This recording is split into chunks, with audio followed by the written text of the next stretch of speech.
예수님 부활하신 아침입니다. 우리 같이 서로 부활 인사하시겠습니다. 예수님 부활하셨습니다. 예수님 다시 살아나셨습니다. 예수님 다시 살아나셨습니다. 지난 한 주간 고난 주간으로 같이 우리 모든 교우들과 함께 기도하면서 부활의 아침을 준비해 왔습니다. 예수님께서는 유다의 배반으로 시작해서 주님의 구속의 역사는 시작이 됐습니다. 연약한 인생들이기에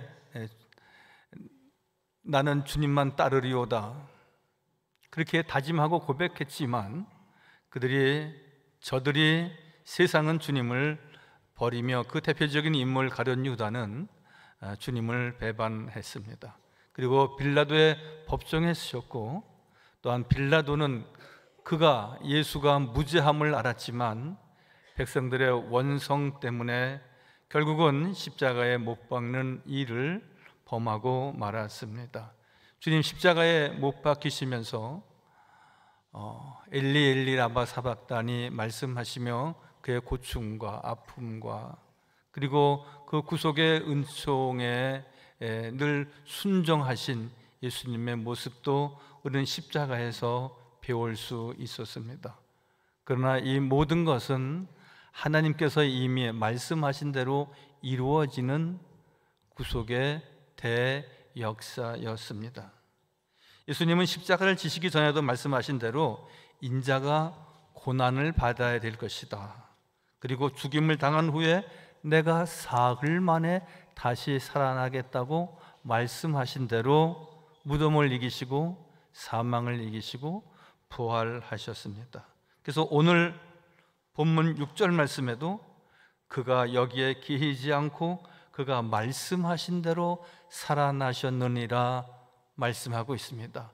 말씀하신 대로, 예언하신 대로 죽음을 이기시고 부활하신 주님의 예언의 말씀이셨습니다. 이렇듯 부활은 갑작스럽게 일어난 사건은 아닙니다. 하나님의 계획된 약속의 성취입니다. 여러분, 신구약을 이야기할 때에 구약은 하나님의 약속의 말씀이다 라고 우리가 요약할 수 있다면 요약하고 있죠. 그러면 신약은 무엇입니까? 하나님의 그 약속이 이루어진 성취된 하나님의 말씀입니다. 즉 예수님의 십자가, 그의 갇히신 무덤, 그리고 부활, 이 모든 것은 하나님께서 이미 예언하신 대로, 말씀하신 대로 이루어지고 성취되어지는 것입니다. 물론 우리가 아브라함의 예를 들지 않는다 할지라도 마찬가지입니다. 아브라함에게도 하나님은 약속하셨습니다. 내가 복의 근원이 될지라. 그리고 그러하여금 열국의 아비가 되게 하셨고, 그러하여금 복의 근원의 삶을 갖게 하신 창세기 12장 2절 이하의 말씀, 내가 너로 큰 민족을 이루고 내게 복을 주어 내 이름을 창대하게 하리니 내가 복이 될지라. 이 구약은 하나님의 약속이고 신약은 그 약속의 말씀대로 이루어진 성취된 내용입니다. 그러므로 믿음은 위대하신 하나님의 약속의 말씀을 굳게 신뢰하는 것입니다. 믿음이 무엇입니까? 말씀이 이루어질 것을 굳게 믿고 바라고 소망하는 것입니다. 이루어질까? 그것은 하나님 성경에 있는 내용의 말씀이지 나와 무관한 것은 아닐까? 우리가 의아하거나 반신반의하십니까?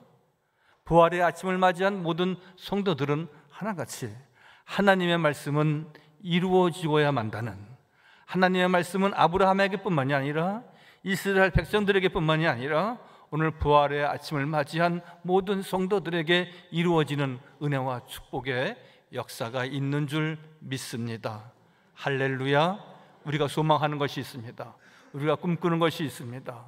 우리가 이루고자 하는 소망을 주 안에서 기도하고 바라고 그리고 여호와 하나님을 굳게 신뢰할 때 하나님은 분명히 이루어 주신다는 말씀입니다. 여러분, 1895년도에 중국에 와서 선교한 허드슨 테일러라고 하는 중국 선교사가 있습니다.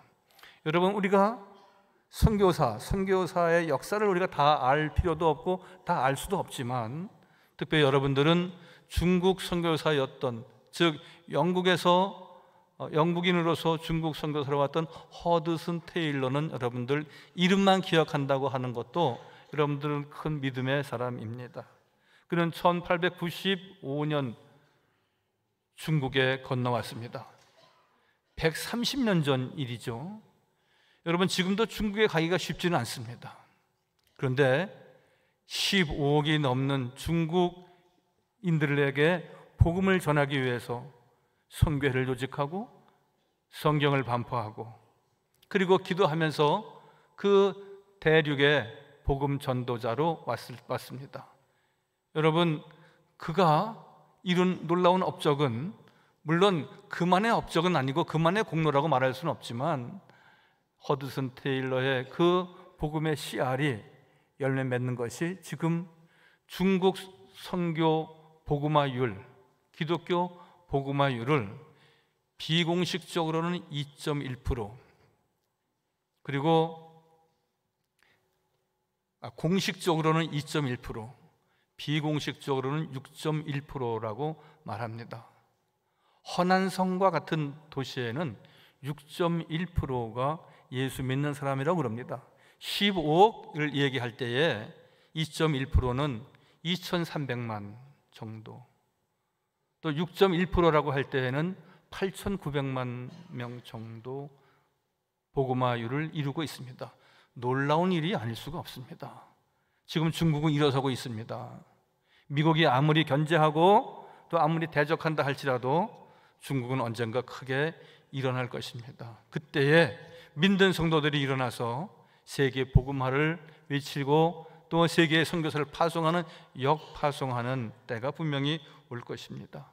한번 허드슨 테일러, 이는 1895년도에 중국 선교사로 젊은 시절을 다 보낸 분입니다. 그는 말합니다. 하나님의 일은 하나님의 방법으로 하나님의 때에 이루어진다. 그는 철저히 하나님의 약속만을 믿었습니다. 여러분, 130년 전에 중국이 어떠한 땅입니까?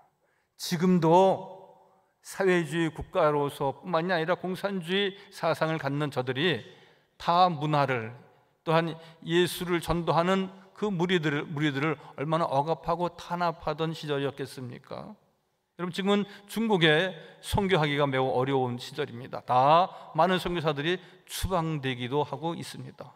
그런데 130년 전 그가 단지 믿을 수 있었던 것은 무엇입니까? 하나님의 선하신 약속을 믿었다는 겁니다. 그것이 지금 이렇게 2.1%, 6.1% 놀라운 선교사님의 그 결실이, 열매가 이루어지고 있는 것입니다. 여러분, 하나님의 일은 하나님의 방법으로 하나님의 때에 분명히 이루어지는 것입니다. 하나님의 약속은 얼마든지 이해가 된다고 했습니다. 말씀을 보실까요? 고린도후서 1장 20절 말씀에 하나님의 약속은 얼마든지 그리스도 안에서 이해가 되니 그런즉 그런 말미암아 우리가 아멘하여 하나님께 영광을 돌리게 되었느니라. 하나님 우리를 사랑하십니다. 우리의 가는 길을 주님께서 지키시고 안보하시고 돌보십니다. 우리가 사망의 음침한 골짜기를 지난다 할지라도 우리를 보호하시고 지키실 이는 하나님이심을 우리가 굳게 믿고 그 약속의 말씀이 이루어질 것을 소망하는 우리 모두가 꼭 되어지시기를 바랍니다. 할렐루야. 부활의 아침은 하나님의 말씀은 꼭 이루어지고야 만다는, 즉 죽음과 무덤을 이기시고 부활의 승리의 아침에 우리에게 주시는 말씀은 부활하신 예수님께서 우리에게 말씀하십니다. 나는 그곳에 있지 않다. 하나님께서 약속하신 대로 그를 살아나게 하셨듯이 우리의 삶을 주님께서 인도하시고 또한 모든 기도의 제목도 이루어지는 은혜와 역사가 꼭 있게 하여 주실 줄 믿습니다. 두 번째로, 부활은요 모든 두려움을 잊고 소망으로 바꾸게 한 사건입니다. 여러분, 우리는 살아가면서 크고 작은 어려움, 또 많은 난관, 그것을 우리가 두려움이라고 표할 수 있습니다. 제 연배에 있거나 또 더 연세가 높은 분들 모이면 노년을 어떻게 보낼 것인지, 노후를 어떻게 행복하게 지낼 것인지 걱정하는 이야기들을 많이 하십니다. 걱정 단계에만 있지 않고 두려워하는 이들도 있습니다. 그런데 그 두려움은 오늘 본문 말씀에 5절에 무덤을 찾은 여인들도 역시 마찬가지였습니다. 그들은 5절에 천사가 여자들에게 이르되 너희는 무서워하지 말라, 십자가에 못 박히신 예수를 너희가 찾는 줄 내가 아노라. 그들은 뭔가 두려움에 떨고 있었습니다. 예수를 처형했는데 그를 따랐다라고 하는 것은 예수님과 같은 뜻을 가지고 있기 때문에 사상적으로도 그렇고 여러 가지 모양으로 이들도 또한 처단돼야 되거나 경계돼야 되거나 혹은 또한 어디엔가 잡혀가서 그들이 따로 격리된 생활을 해야 될 수도 있다는 그 위험을 안고 있는 것입니다. 그리고 그들에게 그러한 두려움이 없었겠습니까? 또 예수님이 그곳에 계시지 않는다 하니 믿음이 없는 어떤 이들은 또한 이게 어떻게 되는 것인지에 대해서 두려울 수밖에 없었을 것입니다. 그러나 오늘 천사가 너희에게 이르되 너희는 무서워하지 말라, 십자가에 못 박히신 예수를 너희가 찾는 줄 내가 아노라. 천사는 하나님은 말씀하시면서 그들을 위로하십니다. 그리스도의 부활은 두려움을 몰아내고 소망을 심는 사건이라 말씀드릴 수 있습니다. 죽음을 향해 두려웠던 인생들이 이제는 영원한 생명을 향한 확신을 가지게 되는 겁니다. 여러분, 무덤을 찾았던 여인들과 같이 잠시지만 두려움에 휩싸이고, 그리고 이게 어찌된 일인가, 앞으로 내 신앙과 내 인생의 길은 어떻게 가야 될 것인가에 대한 염려가 우리에게도 사실 없는 것은 아닐 것입니다. 잘 사는 분은 잘 사는 대로, 건강한 분은 건강한 대로, 건강을 잃은 분은 건강을 잃은 대로 우리에게는 늘 어려움과 두려움이 몰려오는 것입니다. 그러나 분명한 것은 여호와를 신뢰하는, 여호와의 말씀과 여호와의 약속의 말씀을 온전히 믿고 바라고 소망하는 성도들은 그 두려움을 떨칠 수가 있는 것입니다. 여러분, 두려움을 이기는 것은 믿음입니다. 하나님의 사랑을 확신할 때 우리는 모든 것을 견뎌낼 수 있고 인내할 수 있고 그리고 이길 수 있고 승리할 수 있는 것입니다. 부활의 아침은 승리의 아침입니다. 주님이 승리하신 것이고, 그리고 늘 부활의 아침을 소망하는 모든 성도들의 승리의 아침이기도 합니다. 그러므로 우리는 더욱 주님을 사랑하고 주님을 신뢰하고 주님만을 바라고 소망하는 성도들이 꼭 되시길 바랍니다. 사랑 안에는 두려움이 없다 그랬습니다. 요한일서 4장 18절 말씀, 사랑 안에 두려움이 없고 온전한 사랑이 두려움을 내어 쫓나니 말씀합니다. 주님을 사랑하는 마음과 신뢰하는 마음만이 우리가 두려움을 떨쳐버리고 우리가 앞으로 나아가는 진보하는 믿음과 신앙이 있다는 것입니다. 두려움을 내어 쫓나니, 두려움에는 형벌이 있음이라. 두려워하는 자는 사랑 안에서 온전히 이루지 못하였느니라. 우리가 늘 어떻게 하지? 믿음 없는 사람처럼 말하면서 늘 답답해하고 늘 원망스러운 삶을 지닐 때 오늘 주님 말씀하시기를 믿음이 없는 자가 아니냐, 두려워하는 자는 믿음이 없는 자와 같다라고 말씀하십니다. 말씀을 사모하며 하나님을 더 가까이, 주님께 가까이 십자가의 믿음과 신앙으로 우리가 달려갈 때에 우리가 두려움을 이기고 승리하는 삶을 우리에게 꼭 주실 줄 믿습니다. 여러분, 한 사람이 꿈을 꾸었답니다. 그리고 사자 2마리가 그 창살에 갇혀서 으르렁거리고 있는 그 복도를 지나갈 때에 처음에는 두려웠답니다. 무서웠답니다.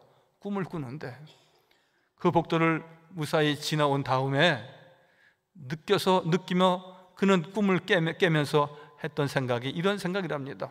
아, 내가 세상길을 가는 것은 그러한 많은 어려움과 난관이 있지만 하나님께서 안보하시면, 하나님께서 지키시면, 그들을, 무리를, 대적을, 악한 세상을 창살에 다 가두면 하나님 나에게 소망의 항구로 인도하시겠구나, 꿈을 깨며 그런 생각을 했다는 것입니다.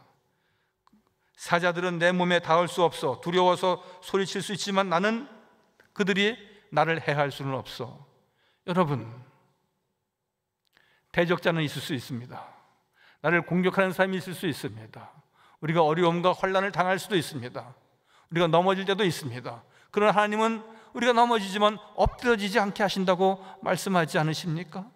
하나님은 우리의 참된 보호자이십니다. 이스라엘 백성들을 애굽에서 건져내시면서 그 광야에서 구름기둥과 불기둥으로 저들을 지키시고 보호하셨고, 그들이 가야 할 때에, 그들이 머물러 있어야 될 때 하나님은 말씀하시고, 또한 그 구름을 머무르게도 하고 떠오르게도 해서 당신의 백성들을 가나안 땅으로 인도하시고 그들을 보호하시고 축복하셨습니다. 우리 인생에 많은 두려움이 있지만 하나님이 허락하지 아니하시면 아무도 우리를 해할 수 없는 것입니다. 그래서 시편 23편 4절 말씀에 사망의 음침한 골짜기를 지날지라도 해를 두려워하지 않는 것은 주께서 나와 함께 하심이라. 할렐루야. 동행하신다는 말씀입니다. 우리를 지키신다는 말씀입니다. 우리의 삶은 사망의 음침한 골짜기 혹은 그보다 더 아래 단계 혹은 윗 단계의 어려움이 있다 할지라도 분명한 한 가지는 하나님이 함께 하시고 우리를 지키신다는 약속의 말씀, 그것이 이 부활의 아침에 우리에게 주시는 메시지이고 은혜의 말씀입니다. 현대를 살아가는 우리도 마찬가지입니다. 경제적인 불안 있습니다. 질병으로 인하여서 고통당하는 많은 일들도 있습니다. 관계의 어려움도 있고요, 노후에 대한 걱정. 그러나 부활의 우리 주님은 분명히 말씀하십니다. 두려워하지 말라, 내가 살아났노라. 따라서 하실까요? 두려워하지 말라, 내가 살아났노라. 부활하신 주님은 우리에게 분명히 말씀하십니다. 내가 너와 함께 하겠다고 말씀하시고, 내가 살아났지 않느냐, 내가 부활했지 않느냐, 내가 너에게 참 소망을 주리라 약속하십니다. 그러므로 우리는 마지막으로 부활은 우리에게 큰 사명이 있는 것입니다. 오늘 그 사명을, 오늘 그 머물렀던 여인들에게 천사가 나타나서 말하고 있습니다. 너희는 빨리 제자들에게 가서 예수님이 다시 살아나셨다고, 예수님은 부활하셨다고 빨리 증거하고 말하라. 말씀을 보실까요? 오늘 7절 말씀에 또 빨리 가서 그의 제자들에게 이르되 그가 죽은 자 가운데서 살아나셨고 너희보다 먼저 갈릴리로 가시나니 거기서 너희가 배우리라 하라. 보라, 내가 너희에게 일렀느니라 하거늘. 오늘 천사는 말씀하고 있습니다. 오늘 하나님께서는 당신의 제자들에게 분명히 말씀하고 있습니다. 여기에 머물러 있지 말고 이제 우리 주 예수 그리스도는 부활하셨으니 그것을 너희가 빨리 가서 세상에 나가서 증거해야 된다고 말씀합니다. 부활을 경험한 제자들은 그 감격을 혼자 간직할 수 없었습니다. 예수님은 살아나셨다고, 예수님은 죽음을 이기셨다고, 예수님은 우리의 참 소망이 되셨다고, 예수님은 하나님께서 그가 다시 살아나리라 약속하신 대로 그 약속이 이루어졌다고 세상에 나가서 증거하게 되었다는 것입니다. 너희는 모든 일의 증인이라고 하십니다. 오직 성령이 너에게 임하시면 내 증인이 되어야 한다고 말씀하십니다. 여러분, 우리는 증인의 삶을 살아가는 것입니다. 예수의 제자는, 예수님의 제자는 부활의 증인의, 부활의 증언의 삶이 있어야 한다는 것입니다. 사도행전 1장 8절, 우리가 잘 아는 내용이죠. 오직 성령이 너에게 임하시면 너희가 권능을 받고 예루살렘과 온 유다와 사마리아와 땅끝까지 이르러 내 증인이 되리라. 내 증인이 되어야 한다는 것입니다. 여러분, 우리 모두 다가 주님의 제자이고 세상에 나가서 주님은 살아나셨다고 부활하신 주님을 전하고 증거하는 성도가 되어야 됩니다. 어떻게 전해야 됩니까? 그가 살아나셨습니다. 이 복음을 전하면 사랑과 진리로 세상을 섬기는 부활 공동체, 부활의 산 증인이 되는 것입니다. 저를 다시 한번 따라서 하시겠습니다. 그가 살아나셨습니다. 예수님이 부활하셨습니다. 다시 한번 확신 있는 믿음을 가지고 세상으로 나아가 증인의 삶을 갖는 우리 사랑스러운 삼양제일교회 교우들 되시기를 주님의 이름으로 간절히 축원하여 드립니다. 거룩하시고 자비로우신 아버지 하나님, 부활의 아침에 주의 음성을 듣게 하시니 진실로 감사합니다. 아브라함에게는 큰 민족을 이루고 내게 복을 주겠다고 약속하신 대로 그는 복의 근원이 되셨습니다. 이스라엘 백성들을 400년 동안 어려움과 고통 가운데에도 가나안 땅으로 인도하시겠다고는 약속의 말씀대로 이루어지고야 말았습니다. 아버지 하나님, 저희들 이제 주님께서 십자가에 달리시고 그리고 십자가에 못 박혀 죽으심으로 아버지 하나님 아리마다 요셉의 무덤에 묻히셨지만 거기에 계시지 아니하고 부활하셔서 내가 다시 살아났노라고, 그가 거기에 계시지 않았다고 아버지 하나님 말씀하셨고 또 우리는 그렇게 증거하고자 합니다. 예수님 부활하셨다고, 예수님 다시 살아나셨다고, 이제는 두려움을 떨쳐버리고 예수 그리스도께 참된 소망을 갖고 믿음으로 승리하는 우리 모든 성도 되도록 주께서 축복하시고 돌보아 주옵소서. 예수님의 이름으로 감사하며 기도하옵나이다. 아멘.